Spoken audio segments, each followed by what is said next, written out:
But yeah, that was just really funny. And the other thing, and I hinted at this, the kind of bad news that we learned about with Microsoft. So a couple weeks ago on Throwdown, we talked about how um, somebody, I think, leaked the price of the expandable card. It was supposed to be around $200 something or whatever. We're like, yo, this is probably legit, and it turns out it's true. The official expansion card for the Xbox X, we just call them Xbox now, $220, literally a little bit over 2/3 of what the S costs you. That is crazy. And I'm telling you right now, I'm talking to you ponies right now. Expect the same shit with PlayStation. I realize they're not gonna have proprietary cards, but those SSDs are fucking expensive. So get ready. It's gonna be crazy, man. Chris, get in here, man. What do you say about this? Oh, the price of the expansion? Yeah. That was that was pretty obvious. Yeah, that leaker was spot on.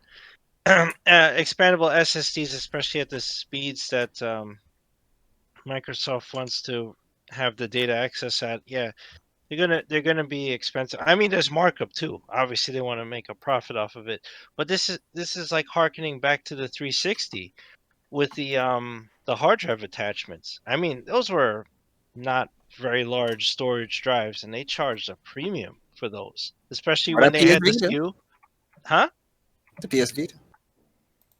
Oh, you mean the like the memory stick duo? Yeah, but that was that's the thing. It's actually I think you're right because this is more proprietary. I think that Microsoft is having these custom manufactured and they come in some sort of cartridge that goes in. So it's not like sticking an M2 like you can just go on Newegg and buy um something to stick in the PS5 eventually. This is Microsoft makes this, right? And but that's the same thing like I said with the 360. They made that hard drive attachment. It had a custom port on it and it had that housing. You couldn't just buy a hard drive and stick it in there. You had to get it from them, and it was marked up. So yeah, but I think I don't know, it's too much. I think like honestly, like even if you mark it up, like they should take a hit on that at least.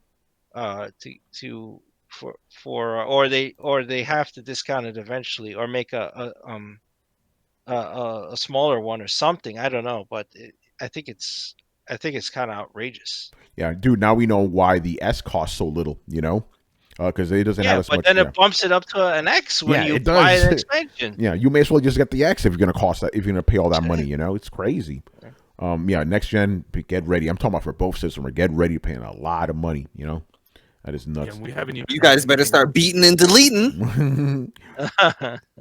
Go ahead, Carlos. Yeah, I think the weapon. Are you roboting over there? Am I the only one who hears that? I think Carlos, you're a robot in a little bit. Oh, am I still roboting? Oh yeah. Yeah. Yes, you are. No, I'll be back. All right. All right. What's it- Well, Go ahead. I'll say one more thing. Well, at least with PS5, I don't know about the Series X or S. Like PS5, you can offload your stuff to just like a USB drive. Like you can get an external, right, and just put it on the PS5 right out the gate. So you can save costs like by swapping stuff out. You'd swap stuff off the drive and whatever. I don't know if Microsoft allows the same thing yet, because that would to me that would be the better buy than buying an expansion card. I'd just be like, hey, I'll just manage the space, like Riku said, and if I need to dump something, I'll just dump something on a cheapy like Seagate or Western Yeah, they Digital. said you can transfer and you can All dump right, and Yeah. you You just I can't would play say- them. Yeah, you can't. All right. Yeah. I would say do that. I would totally just get that.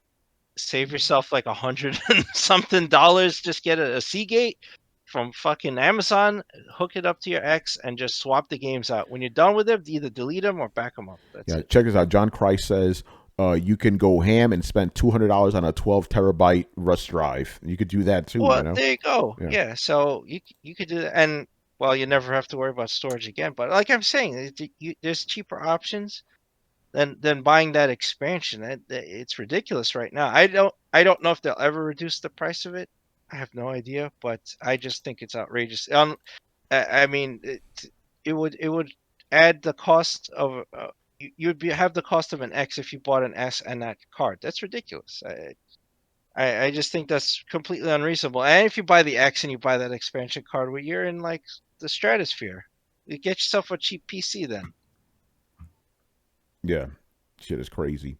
All right, anybody else want to say anything? B Will, you got something to say about the SSDs, bro?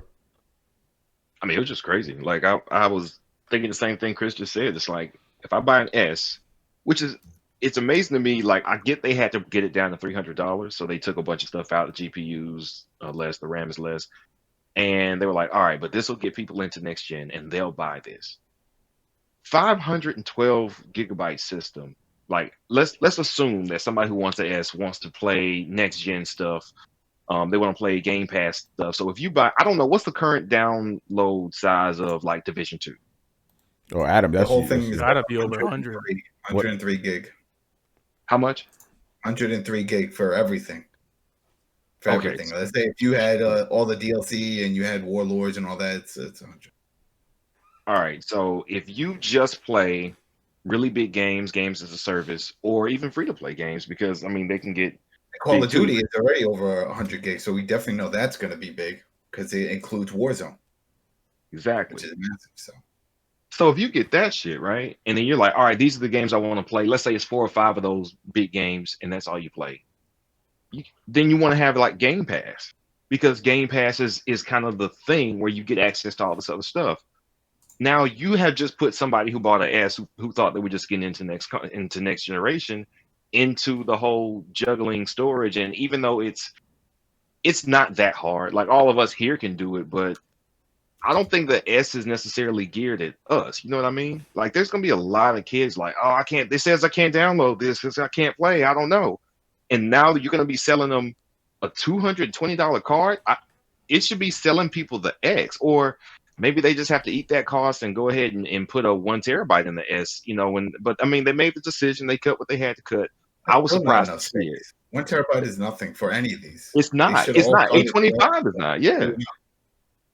None of it is. So it makes me wonder what they were thinking. I know that the SSD is like the thing that makes next generation more than a lot of other stuff. But man, that's like a lot of cost to eat, and I'm surprised they went with a card that expensive. Yeah, It's hella future proof, and you can't tell you that for sure.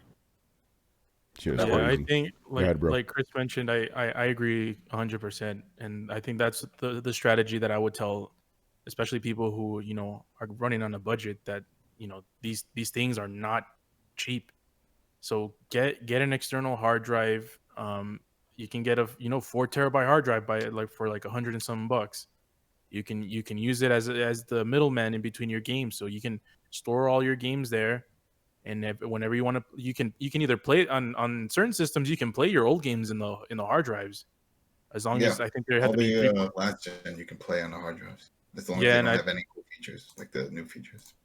Yeah, like even I think that on Xbox they mentioned that if they're 3.1 USB compatible, I think a lot of them are playable. I think all the old games.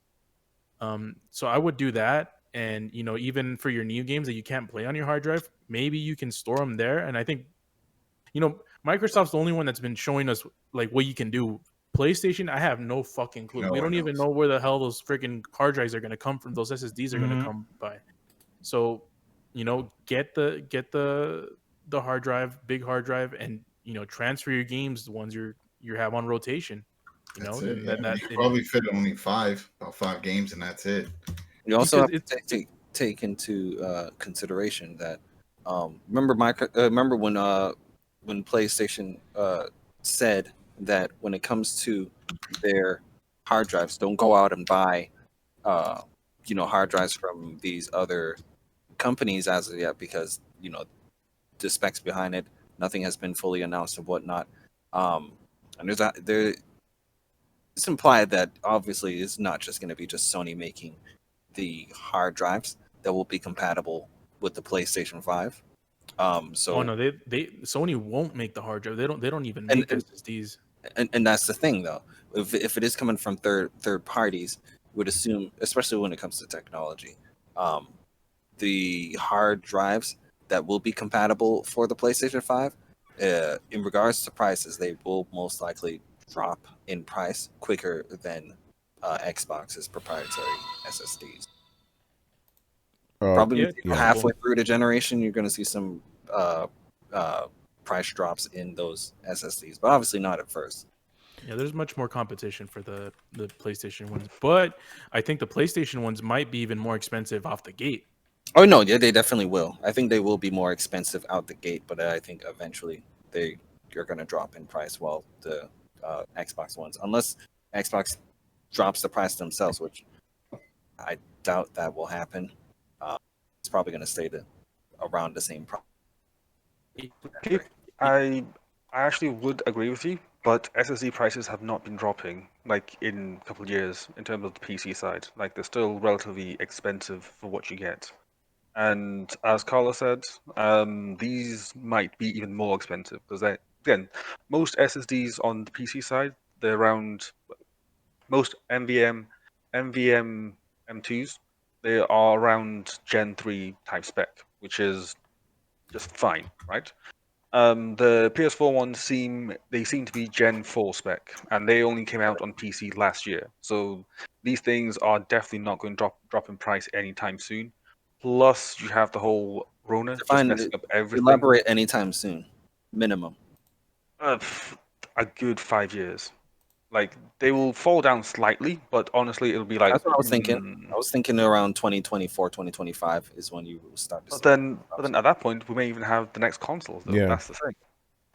So yeah, 5 years. That's a good chunk of a generation, man. Yeah, like that'd be like the end of the generation, and then Sony will say, "Hey, PS6." You gotta remember, also generations don't last 5 years anymore, unless you're Nintendo. Generations actually last 7 to 8 years. Yeah, but still, 5 years is a good chunk of that, Riku. That's what I just said. You know. It is a good chunk of it, but like I said, it's still eventually going to drop. I mean, it's gonna. I mean, 5 years for it drop that fast. Yeah. Yeah. Like, well, Brian, finish. Brian, finish your point, then Carlos, you jump in. No, I'm just saying that I just don't think they'll drop that fast. Like even if you look at SSDs that are SATA drives, so these are around about 500 megs per second, which is like a tenth of the speed of the PS5 one. They still took a long time to like drop down to like a decent price point. So these like M.2 drives, which are like stupidly fast, they will take a long time to just drop down slowly. So you'll be looking at quite some time. I think officially, yeah, you're correct. I definitely see some time in 2 to 3 years, especially on a Black Friday. You're gonna see some sales, and then you're gonna see it all over the internet. Oh, you can get the freaking hard drive for your PlayStation 5 right here, like $150, maybe $200 off. Get it now. Definitely see that happening. Minimum around 3.5 years from now. No, here's the thing.